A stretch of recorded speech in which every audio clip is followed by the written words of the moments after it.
Hello, everyone. This is Tom Fox, and I'd like to welcome you to episode 107 of Compliance Into the Weeds. Compliance Into the Weeds is a podcast where, with Matt Kelly, the coolest guy in compliance and founder and editor of Radical Compliance, we take a deep dive, literally going into the weeds, to take a look at a compliance-related topic. First, have you ever considered starting your own podcast? As you may know, I've founded the Compliance Podcast Network, and I'm always on the lookout for new podcasts. If you wanted to consider a new podcast but weren't sure how to do so, take a listen from our sponsor, One Stone Creative. If you are enjoying this show, you might enjoy hosting your own. As an expert in your field, you have skills, knowledge, and insight that can help you expand your practice, meet new people, and create amazing content to share with the world. In as little as 2 hours a week, you can dramatically change how you promote, fill, and position your business. And One Stone Creative can show you how. Learn more at onestonecreative.net. Today, Matt and I super geek out, literally going into the weeds to look at management review controls. We do it in the context of a recent PCAOB report on Deloitte and a podcast that Matt did on radical compliance with Matt Galvin, head of compliance at AB InBev, on their creative use of data and use of data analytics in their compliance program going forward. I know you will enjoy it. Compliance Into the Weeds is a part of the Compliance Podcast Network. Hello, everyone. This is Tom Fox. I'm the compliance evangelist, back with the coolest guy in compliance, Matt Kelly, for another episode of Compliance Into the Weeds, the podcast where we take a deep dive, literally going into the weeds for a compliance topic. Today, I think we're going to really achieve that goal, even though it's the dead of winter, with looking at management controls, data analytics, and how all of that might tie together for the compliance practitioner and the audit professional. Matt, welcome. Hello, Tom. So, Matt, you wrote two really interesting blog posts last week and finally posted another Radical Compliance podcast that we'll all get into. But let me start with your blog post entitled Deloitte Inspection Report Released. And I found this really interesting about some of the challenges that not only auditors have, but those who audit the auditors in reviewing work, reviewing assessments made by companies, and testing those assessments. So you want to start us out with that? I do, yes. So I've been intrigued by this topic of management review controls, and just by saying that phrase, management review controls, I know those listeners who are auditors are like, oh, yes, this is so cool. And those listeners who are law school graduates from ethics and compliance are like, oh, boy, let's move on to the next podcast. I promise all the lawyers who are listening, I will show how management review controls are related to good ethics and compliance programs in ways you need to think about. But the PCAOB published its inspection report for Deloitte last week. This is always news because there's only big four firms, and anytime there's a big inspection report, we pour over them. They looked at 55 audits of Deloitte, flagged 11 of them as so problematic that we cannot assume that the Deloitte reached the proper conclusion. So that was a 20% failure rate for the audits that the PCAOB inspectors looked at. That is relatively low, and of course Deloitte does many other audits. I'm not necessarily beating up Deloitte that 20% of its audits are bad. That's not what this inspection report is about. But out of the 11 audits that inspectors said, these things don't look that good, 7 of them involved management review controls. And for those of you who don't know what management review controls are, they are just what the name implies. They are a control to govern either corporate accounting or other operational functions. But the control is management reviewing a set of data and looking at it closely and making sure it stays within whatever proscribed rules or zones or areas that they said, we want the data to be within this range. Is it within that range? If it's not, we have an issue. Well, what would a good management control look like, or what would it not look like? And I'll give you an example of what the PCAOB flagged as problematic when Deloitte was auditing them. So Deloitte was auditing issuer A. We don't know who issuer A is, except it was a financial services firm. And as part of the audit, Deloitte looked at its portfolio of very hard to value financial assets. And the only control to determine that the value of these assets as reported was correct was that management would study these reports that confirmed, yes, the values were derived in accordance with our guidelines, and we saw nothing else amiss here. Because these assets don't trade on the open market. You can't necessarily be sure they're worth $10 or $20 or whatever. They are worth what management believes they're worth according to the model that we have. And that's the control. This is within the model. So Deloitte had to audit that control. And what Deloitte did was really just ask the managers, where do these reviews come from? Let me look at your documentation. Let me see the meeting minutes. Let me look at the approval forms. Okay, you look like you did everything you said you were going to do, so we guess this control works. That's not enough. That was okay. Can I stop you there? Yeah. Because I read that section in your blog post, and it immediately jumped out at me that they are testing whether whether the company actually followed its own guidelines. It's not an independent evaluation of the investment made. No, that's correct, because there really isn't any way to independently assess the value of these things because they don't trade on the open market. So the management review is the control. And now we're going to test that management review control to make sure it works. Basically, they're testing, has management done what it said it was going to do? That's the management review control. And what intrigued me is that as we look to what I call management by dashboard, because that's where business is going at the global level. Companies are going to rely more and more on service providers, outsourced functions, and all that other stuff, and they are supplying data to the parent company. And that data is supposed to fall within this certain range, and we're going to look at it, and we're going to analyze it with our analytics program and everything else. These are management review controls. If you are looking at a dashboard, you are reviewing something, and if you're the manager, it's a management review, and if it's because you're supposed to make sure nothing bad happens, it's a control. Management review control is vast range of things that we're going to be doing here, looking to make sure the systems are working the way they're supposed to. And that really intrigued me because we're only going to see more and more of that in the future. Right? The world is not going to devolve back away from cloud-based providers or outsourced arrangements or third-party resellers or distributors. See, lawyers, I told you I'd start using the FCPA code words. Here they are. But those sort of arrangements and how you govern them, you're going to wind up governing them by analytics programs and dashboards, and those are management review controls. And we have a lack of knowledge and practice at understanding exactly what those are. Are they operating well? Can we audit them well? Can we test them well in the data saturated world that we're in? That's what intrigued me. So does that answer the question, Tom? So it answers it somewhat, but let me see if I could flip over to another example that I certainly bumped up against in my corporate career, and that's where you have a service contract attached to a tangible good. And in my case, that tangible good was a piece of software. Mm-hmm. So you have a piece of software, you have maintenance and support going forward that's over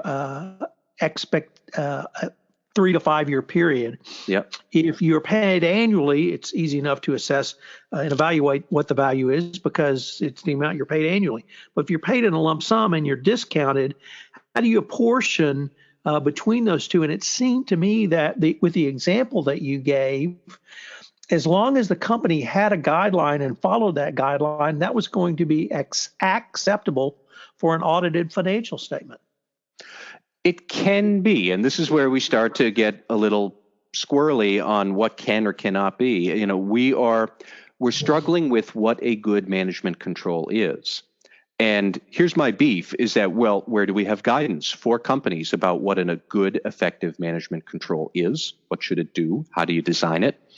The SEC last gave us good guidance on management review controls in 2007.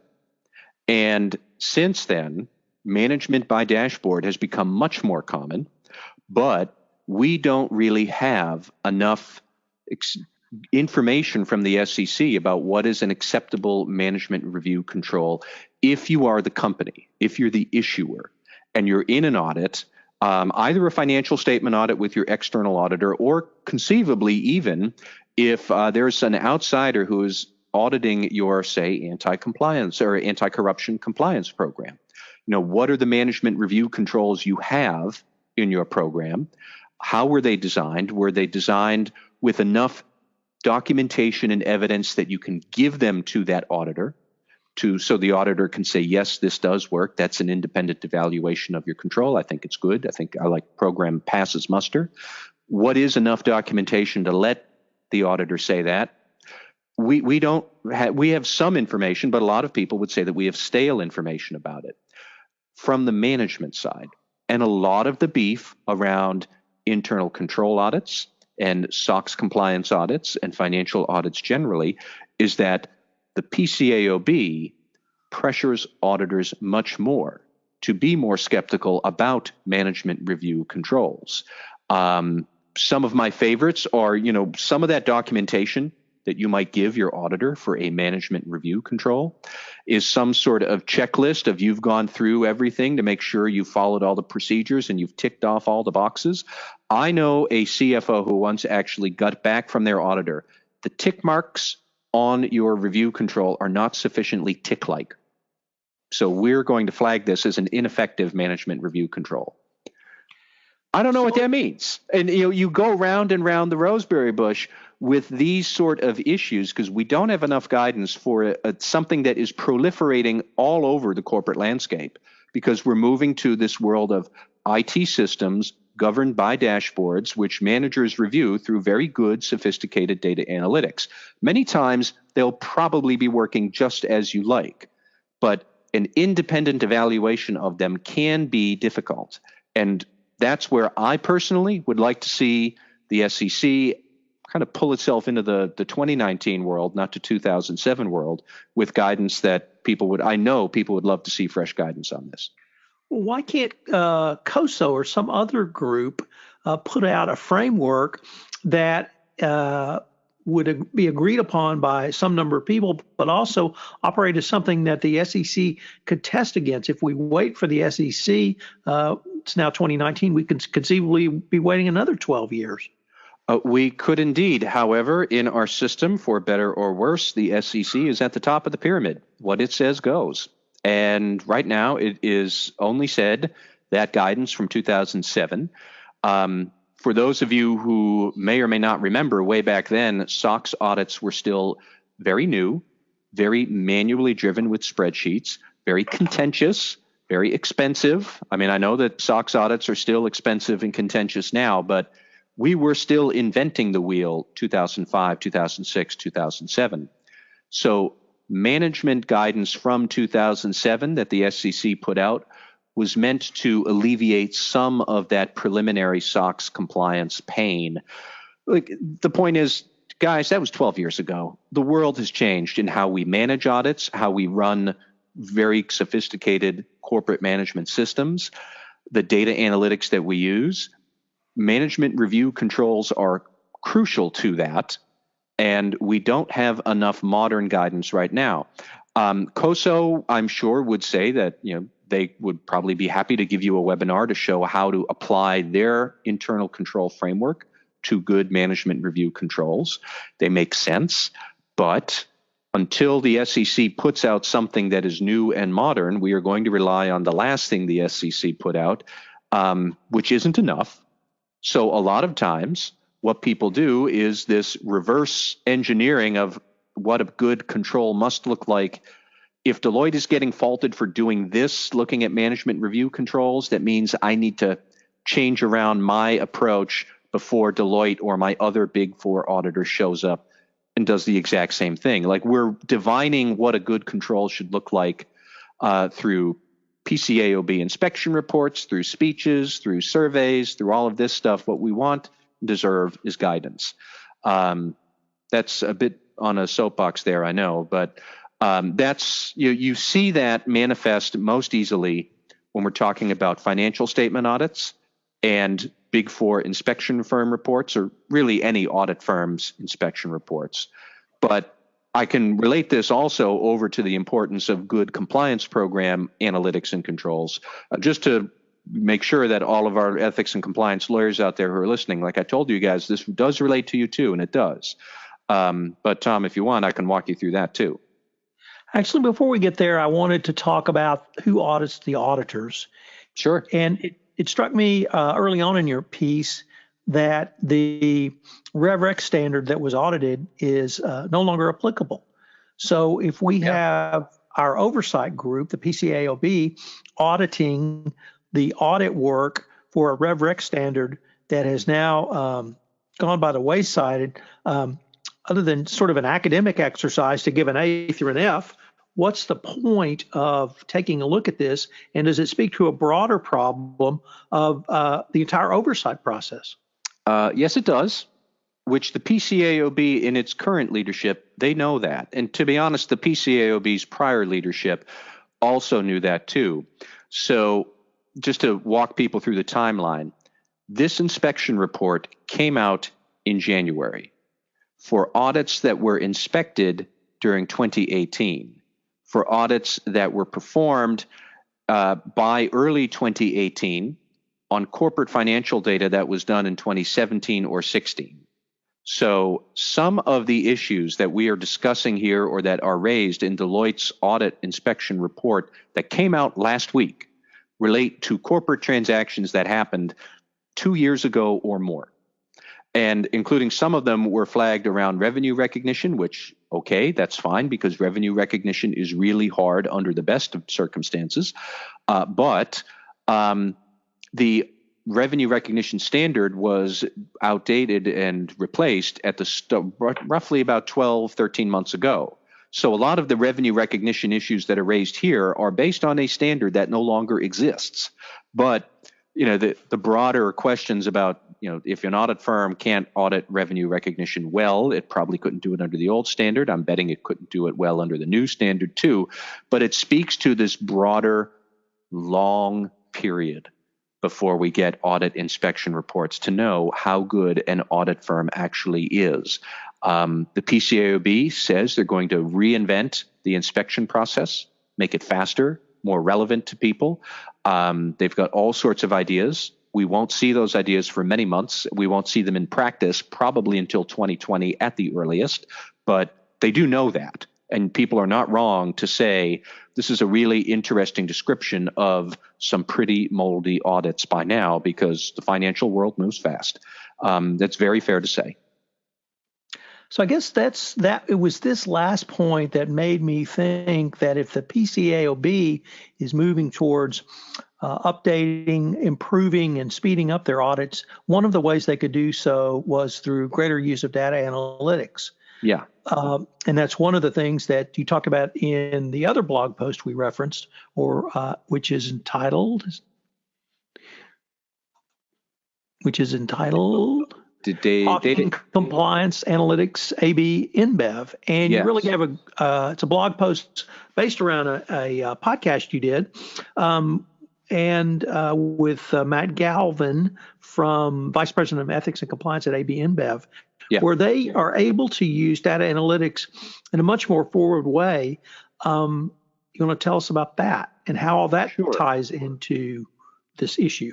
So Matt Galvin, who heads up ethics and compliance at AB InBev, largest beer brewer in the world, they spent several years building a very sophisticated data analytics program because AB InBev is a highly decentralized organization trying to integrate itself from a huge merger it did in 2016 where AB InBev acquired SAB Miller. Just after AB InBev settled an FCPA investigation of its own.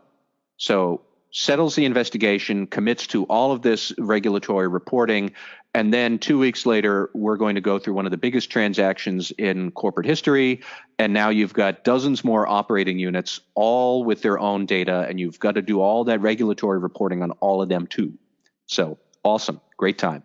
What AB InBev has done is built a very sophisticated machine learning data analytics program. So it can take all of this relevant compliance data around payments, around onboarding of vendors, possible corruption, whatnot. It can analyze all of that data, and that data may very well be in different formats from one division to another, but the machine learning can figure it all out, so you don't need to do as much data harmonization.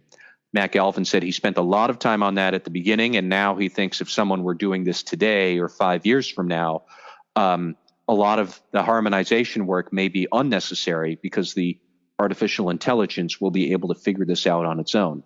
But they take all of this disparate data and they can now analyze it very quickly to say, okay, so there was this construction company that was doing kickbacks in Latin America, and the bribe that they were giving to fix contracts were luxury tickets to the World Cup. Did we, as a beer vendor, ever sponsor any luxury suites that were at those same games in question? Do we have any contamination or exposure to this other company's FCPA problem at all? Now he can look through all of the data, the machine learning will spit it out, and will give them a very short list of possible connections that the team would then investigate, rather than send people on wild goose chases at $400 a billable hour to find out that, no, we don't really have any exposure, it's fine. That wasted, squandered effort has been reduced, so they've got more attention on more pressing high-risk concerns because the analytics has figured that out. All of this is great. I was really impressed with how Matt Galvin explained it all. It's definitely worth listening to how he approached it. What intrigues me, though, and relates back to what we were talking about earlier with Deloitte, is that really this is a management review control.